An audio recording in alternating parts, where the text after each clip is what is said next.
see if maybe we need to turn more lights off. I don't know. You can probably read that. Okay. So, in our first lecture or teaching that I was giving, we kind of focused upon the time period just prior and up to the confirmation of Declaration for Independence and the confirmation of the wording, which was July 4th, 1776. So if you want more off, you can do that. I can survive. I've got a phone light too if I need it. So I'm fine. So that does make it stand out a lot more. That's fine.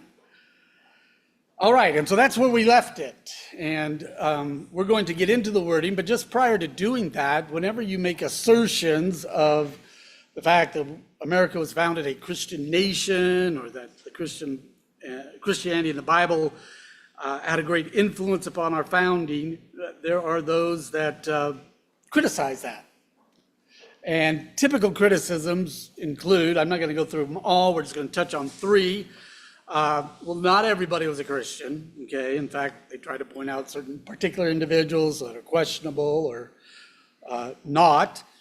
And that our founders actually were influenced by the Enlightenment, and so they were influenced by, reason as being what was being exalted there. And that a final argument they like to throw out there is that I guess I don't have it up on that screen, but I'll bring it up now. We'll bring it up is that, well, anything that's worded, the reason they did wording that was more kind of Christianity or biblical is because that's just what was expected by the culture, okay? And so those are the arguments. We're going to respond to those. And first of all, the vast majority of the individuals were Christians or individuals in good standing in their denomination, in their churches. And for the most part, the churches would require profession of faith and baptism and being confirmed in order to take communion of some type and so forth. And so there was a standard to be met, to be identified as part of a denomination. And certainly there were those that might have had an unorthodox conviction, or maybe even more a deistic-oriented one. Typically turned to Franklin and Jefferson for that. However, I would challenge individuals on this basis that the reasoning of Jefferson and Franklin in many ways was far more biblically framed than a lot of Christians, professing Christians today. I would rather have a Jefferson or Franklin arguing concerning positions and actions of our government today than a lot of Christians that are led more by humanistic thinking than biblical thinking. But it is pretty well documented. You can look, there's books out there about what denomination each of these individuals were connected with. Those who signed the Declaration, as well as those who were part of the Constitution. Secondly, certainly movements of the time can have influence, and so the Enlightenment could have had and did, in a sense, have some influence on America, but its primary influence was a recognition of reason, but it's what you do with reason. For those in the Enlightenment, reason becomes the God. In fact, the French Revolution itself embodied that, choosing the goddess reason as what they elevated. We didn't have anything like that happen in America, but in America, within a Christian framework, reason was acknowledged as a gift from God if rightly used. And a primary individual that spoke to that was Noah Webster. Noah Webster, in his letters to a young gentleman commencing his education, and when they use that kind of wording, what they're talking about is a letter to a young man who's about to start his college level education, okay? And that's who he's writing to. And he says, as men are furnished with powers of reason, it is obviously the design of the Creator that reason should be employed as their guide in every stage of life. So he's just acknowledging you've been given this. We can see this as a faculty of mankind. We need to use it. But he goes on to say, but reason without cultivation, okay, so you've got to work at your skill of reasoning, without experience, that wouldn't have to be just your own, but the experience of others, and without the aids of revelation. So Webster's saying you got to pay attention to the Bible, and you need to have that be the light that guides your mind. Without the aids of revelation, it is a miserable guide. So even God himself acknowledges reason in man and that it ought to be exercised. In fact, through the prophet Isaiah, when he's upset with Israel in the way that they're just doing formalities, but their heart is far from him, he would call out and say, come now, let us reason together. And that is in Isaiah 1:18. So we could go on with the unreasonable criticism of the use of reason in early America, but we'll just leave it at that as kind of a quick response to it. That third one I mentioned was that the Founding Fathers chose biblical. If this could get raised up just slightly, I think I sometimes have a little bit down here that needs to show. But that the Founding Fathers had chose biblical, that's fine, terminology because it was what was expected. I don't know, maybe something's off on my slide because there's another line up there. But that it was just expected of the time, is the cultural expectation. And to that kind of response, or to that criticism, my response would be, you have made my argument. Okay, you have made my argument. They wrote in biblical and Christian fashion because that was the cultural expression of the time. And the reason it was the cultural expression of the time is because the culture was imbued with biblical thought and so forth. I think Lucas was mentioning, I can't remember exactly what it was, but you talked about the ministers and so forth. I mean, one of the main things people read were sermons that were circulated throughout the colonies, okay? There are, well, in fact, I have a microprint reproduction of everything that was published on the American continent from 1628 to 1800.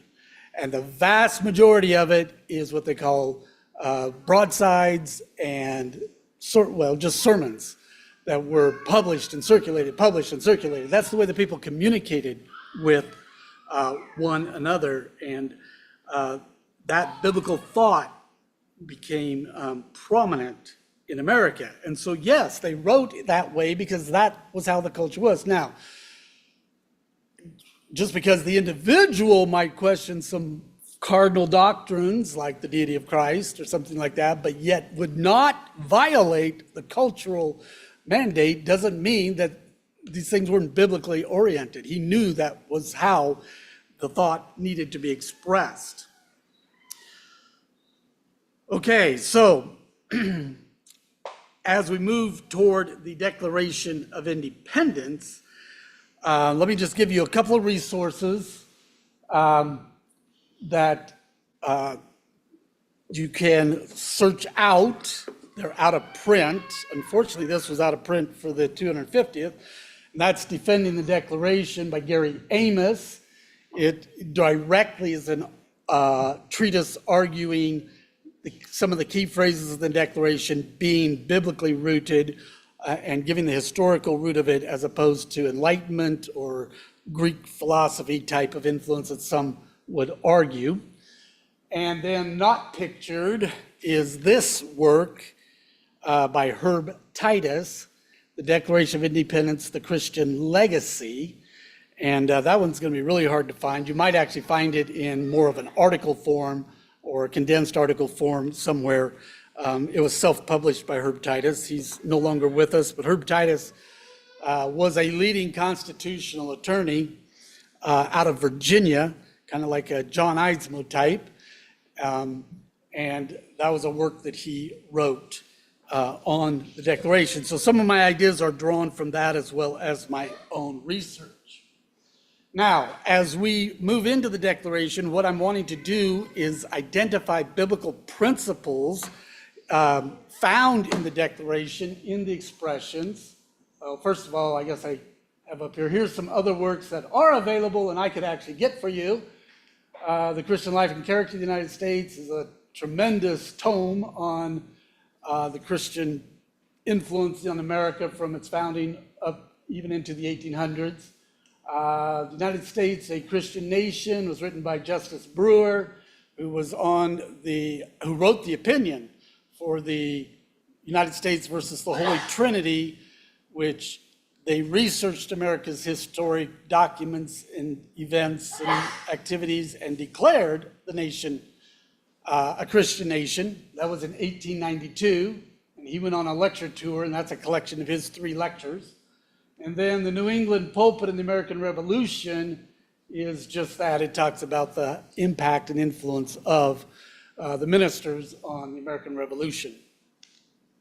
Okay, these 7 principles are the ones I'm going to be drawing upon. You are familiar with them in various degrees because they are biblical terminology. Sovereignty, okay, all biblical principles reflect the character of God. They are also reflective in man's nature and are guiding life principles for man to follow. And we'll see those in both ways as we go through the Declaration. Sovereignty, of course, is rooted in God. Webster, under his definition of sovereignty, says absolute sovereignty belongs to God only, and that is true. But in the course of things, God, making even Adam and giving him a charge in the garden, delegated a measure of sovereignty, you might say, to mankind for certain things they were to exercise. Individuality, you can think of as unity and diversity, which is expressed in God. He's one God in 3 persons, which tells us that there is a internal quality that is set and must be agreeable to God, but there's allowable external expressions.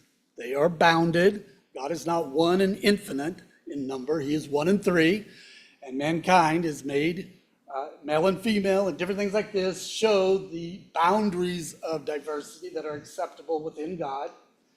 Government is the idea that we're governed from the inside out, and it's God's law upon the individual, upon the home, upon the church, and the culture that should govern us. Character basically says that God is pure in character and that we are to reflect that in our being made into the image of Christ, and there are certain character qualities that are highly esteemed within Scripture, though there's more than humility and purity and different things like that. Stewardship, God is the steward of all the earth. He's the providential one who cares for all the earth, and he has put stewardship responsibilities upon us, both in things that are entrusted to us internally that the Declaration talks about, and entrusted to us externally that the Declaration also acknowledges. And growth is the principle you might think of sowing and reaping. It is the fact that that which you sow will be what you reap. If you're not liking the way your life is or what's going on or the outcome of something, you might want to track it back. What was being sown to bring that out. And finally, covenant. God is a covenantal God. He's a keeper of covenants, and he makes covenant with man. The Bible even speaks of covenants of man with man. Covenant life and covenant direction is a fundamental principle. So that's a quick, fast introduction to all those, and I don't think I need to argue their foundation. You could probably be thinking of things, oh yeah, I've read about that in the Bible.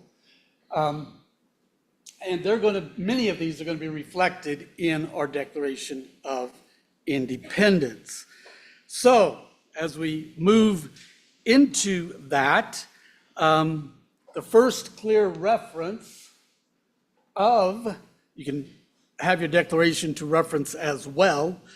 The first clear reference to something that can be argued as a biblically based expression that has been attacked by the critics, but we'll just deal with the positive affirmation of it, is the expression, the laws of nature and nature's God. It's in the very first paragraph of the Declaration, where it speaks about when in the course of human events, it becomes necessary for one people to dissolve the political bands which have connected them with another, and to assume among the powers of the earth the separate and equal station to which the laws of nature and nature's God entitle them. A decent respect to the opinions of mankind requires that they should declare the causes which impel them to the separation. I mean, there's other things we could reference, but we're going to focus upon that expression that brought up the laws of nature and nature's God. Now, when reading an historical document, really any, but now we're talking about something written in the 18th century, late 18th century here in America, it is important to understand the terminology and expressions according to the context of the day, according to how the usage was at the time. And both Gary Amos and Herb Titus in their books bring out information concerning the phraseology that's been used in the Declaration, including this one, as well as other sources like Webster's American Dictionary of the English Language of 1828, and we'll draw upon each one of those things. But we notice that when Jefferson said this, he used kind of a joining term here before each of the other two expressions, the laws of nature and nature's God. And in doing that, he was actually connecting those two together in a very unique way because they are very much connected. He was talking about the law of nature and he was talking about the law of God, but he was not talking about the law of nature as something that was like contrary to the law of God. It could be joined. That's where that laws as a plural beginning this expression plays a very important part. These are two sets of laws, but they are two expressions of the same law, which could be called the law of God. One revealed by natural revelation, the nature of things, the law of nature, and the other by special revelation, that being the Word of God. Now, among the primary sources that could be drawn upon to help understand this, and was drawn upon by the founding fathers at the time of writing even this document, was an 18th century writing by William Blackstone. William Blackstone wrote on the common law of England, and he wrote a text called Commentaries on the Law of England. And if you know much about the history of the common law of England, it had great biblical and Christian influence upon it. Well, he wrote a 4-volume work, publishing his volumes over about 4 or 5 years, 1765 to 1769. Think about the dates, think about the timing. We would say the providential release of such a work. 1765, 10 years before the Battle of Lexington and Concord. 1769, you're within 10 years of the Declaration. And in that, according to Gary Amos, that 10 years, in those 10 years, from the first volume coming out to the last and up to 1775, in those 10 years, there were as many copies of Blackstone's commentaries in America as there were at the same time period in England. It was being published in England. It had to be shipped by either booksellers or people purchasing it to America. There was a great population difference between America and England, and yet Americans owned pretty much the same number of copies. That's how well read and how interested American thinkers were in, biblical law or common law of England. So Blackstone and his wording would have been in the minds of Americans, not the least of which would have been Jefferson and the others on the committee that were writing this document. Well, Blackstone wrote concerning the law of nature, nature's God, he wrote, "Man, considered as a creature, must necessarily be subject to the laws of his creator, for he is an entirely dependent being. And consequently, as man depends absolutely upon his maker for everything, it is necessary that he should in all points conform to his maker's will. This will of his maker is called the law of nature." So he gave the definition of the law of nature, and that was equivalent to the will of God in your life, how he wants you to live your life. Expanding on that expression, Blackstone went on to write this law of nature being coeval, which is an odd expression to us. It actually means to have come into existence alongside the making of mankind. It means to be existing as long as. So this law of nature being in existence as long as mankind. So it came in with Adam, basically, is what he was saying. And dictated by God himself, is of course superior in obligation to any other. It is binding over all the globe, in all countries, and at all times. No human laws are of any validity if contrary to this. So basically, being the law of nature, everybody can read it in the nature of things everywhere. Now, the problem, of course, is we're fallen, and nature has fallen. The expression is not as clear, but even in the New Testament, Paul wrote in Romans 1 and 2 of this, saying that everybody is without an excuse concerning the necessity of recognizing the duty to worship God, and even recognizing that God's wrath is against sin, and many other things concerning God himself. Man is without excuse, he says in Romans 1, and in Romans 2 says that the law of God's written on even the Gentile's heart, where if he would obey his conscience, ends up doing things that are in agreement with the law of God. So it's a testimony, and this testimony is in creation all around mankind, and is even written in their being. But Romans 1 also tells us that man in his nature will suppress this truth. But it's there, okay?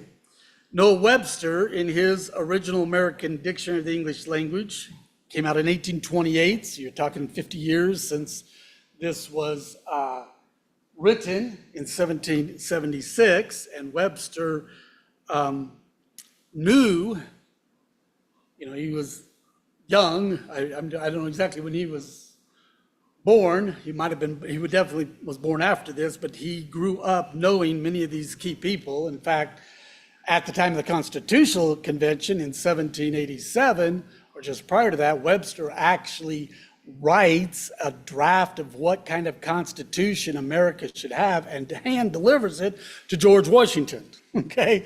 So he had some knowledge of the type of men that were a part of even the writing of the Declaration of Independence. Well, in his dictionary, you look under the definition of law, you get 20-some definitions of law, and he actually has one in which he references the law of nature. And in that definition, he says, law of nature is a rule or conduct arising out of the natural relations of human beings established by the Creator. So he's saying it's God created, okay? And existing prior to any positive precept. That means this law exists and is in existence before any human institution or assembly says, let's make a law. And they happen to make a law that's absolutely agreeable to the law of nature, it already existed, okay? In fact, Webster would go on to say, thus it is a law of nature that one man should not injure another, and murder and fraud would be crimes independent of any prohibition from a supreme power. So injuring somebody, defrauding somebody, murdering somebody was unlawful by the law of nature. So these were known things of right and wrong. Should somebody quit trying to suppress the truth, they would recognize that that was true, that those things should not take place. And most people know that because they don't like to be injured. They don't like things stolen or being tricked, and they certainly don't like to be killed, okay? So everybody knows these things are not right things. But because we are a corrupt people because of the fall, and nature itself has fallen, and we don't discipline our mind as we ought, then God in his grace has given us his law in special revelation. God gave his law in a more sure form, which would be his word. And in fact, if you go to, I don't know that I have the definition, 17th definition of law in Webster, you come to this. Law is the word of God. Okay, it's the word of God. It's the doctrines and precepts of God, or his revealed will. And so he's referencing the fact that it is that which God has revealed, especially in Scripture. So that's what the law is. It is God's will. It's his revealed will. Just like Blackstone said, that's what the law of nature was expressing, the very will of the Creator. All of this is in agreement with the biblical principle of government. What controls you, what directs, regulates, controls, and restrains you. Okay? If you go to Webster's definition of government, he basically says it is that. It is direction, it is regulation, it is control, and it is restraint. Those are the first four words that he gives on definition of government, and it should be the law of God that does that in our lives. That the law of God is what should direct, regulate, control, and restrain us individually, in our relationships, in our families, in our homes, our churches, and even in the civil realm. Moving on through the Declaration, it next tells us that we hold these truths, which he hasn't named yet, to be self-evident. Okay, we hold these truths to be self-evident. Now, something is self-evident, according to Noah Webster, it is evident without proof, okay? Without proof or even reasoning. It is just is when it is presented to you. It says, his definition goes on to say, that produces certainty or clear conviction upon the bare presentation to the mind. Okay, so he's saying you see that and you know it is true. There are truths that can be just known. They become evident simply because they have been presented to you. Well, that brings us back to what God has revealed in the nature of things. And Jefferson is drawing upon that idea. Actually, I told you yesterday, Jefferson actually didn't say those words. Jefferson said, I think I got it somewhere, something along these lines, we hold these truths to be sacred and undeniable. And it was Franklin who changed it to self-evident.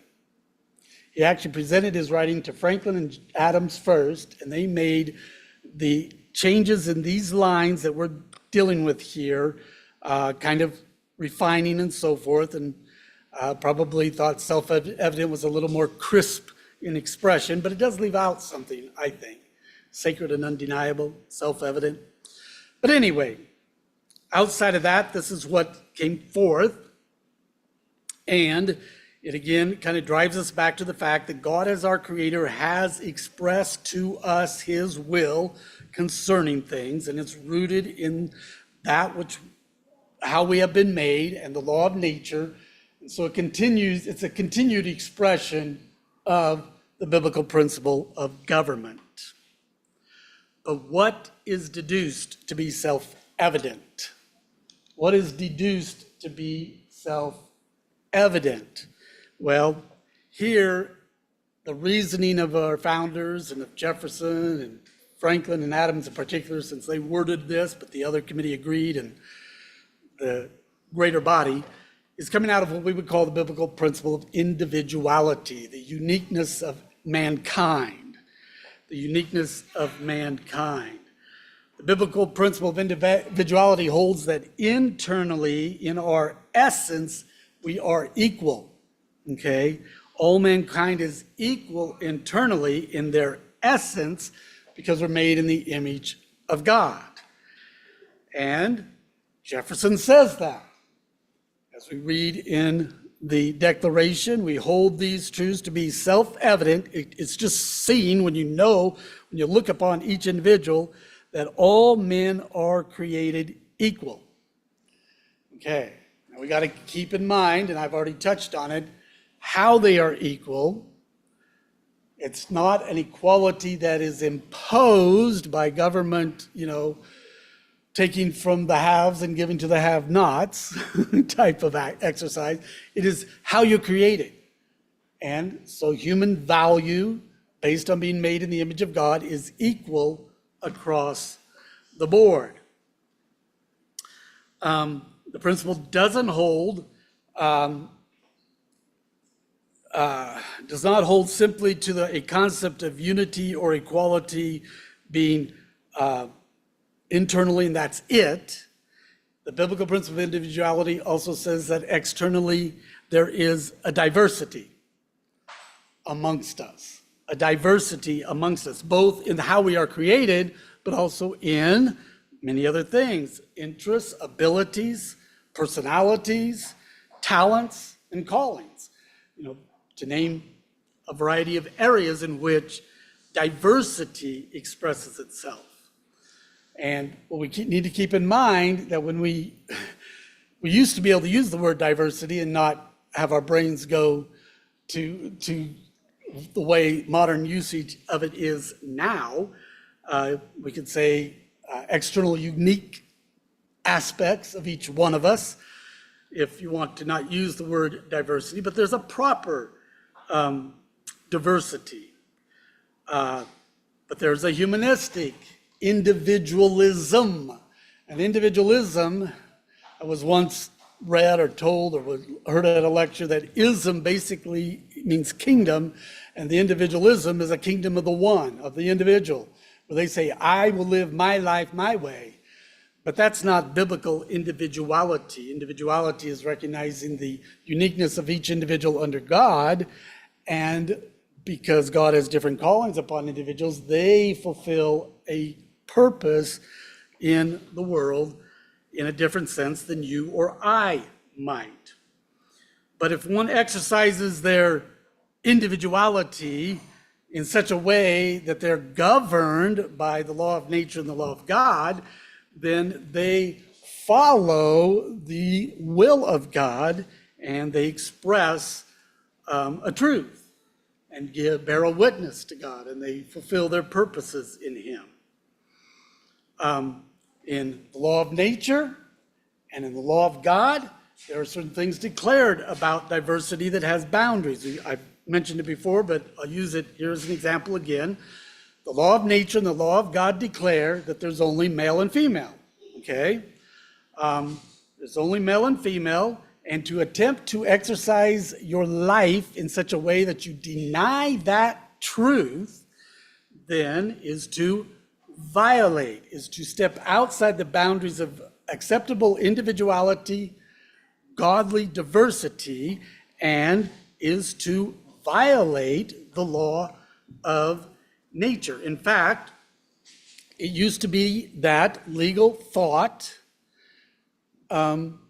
operated that way in how they addressed these unacceptable, unnatural. Have you ever thought about something being unnatural, what that means? That means outside the nature of something. It means to step outside the law of nature. And it may still be on the Idaho Code. It was several years ago when I argued argued in front of the city council against an ordinance that was going to make it a violation if they could demonstrate that a renter did not rent his fourplex or apartment to two males because they were homosexuals and he didn't want to rent to homosexuals. They're going to make that illegal. I don't know if it is or whatever. But I pointed out to them that that goes against the Idaho Code. Because on the Idaho Code, it said that homosexuality was a crime. It still said that. And you know what it said it was a crime of? A crime against nature. Yeah. It was a crime against nature. Where did that come from? That comes all the way back from the thinking of the laws of nature and nature's God. In fact, if you look up sodomy in Webster's 1828, it'll say a crime against nature. Okay? It's a crime against the nature of things and the way God has made them. So, this expression here that all men are created equal, and what follows it is an expression of individuality. I knew he wouldn't make it all the way. And we're kind of getting to the close of it here, and it gets kind of more involved as we go along. But I will just point this out. We'll go one more slide. We hold these truths to be self-evident, that all men are created equal. That is internal, essential quality of biblical individuality. That they are endowed by their Creator with certain unalienable rights. It's supposed to say somewhere. Oh, non-transferable rights. That among these are life, and I don't know where the rest of the slide is. Life, liberty, and the pursuit of happiness. All those rights are expressions of individuality, moving from the most internal quality of life to the bridging quality of internal to external of liberty, and to the final external expression of that, which Jefferson termed pursuit of happiness. And so on Friday, we're going to wrap that up and go through the rest of the Declaration of Independence, not quite as in depth as these. These are some of the, well, they're all critical, but we won't go quite as in depth as we hit the rest of the key ideas and apply biblical principles to them. So with that, we'll close here and pick up on endowed and these three rights on Friday. Okay, with that, we'll close, and you're welcome to go out and join your children, and we'll try to put together, if weather and field permits, a little bit of a soccer game for them.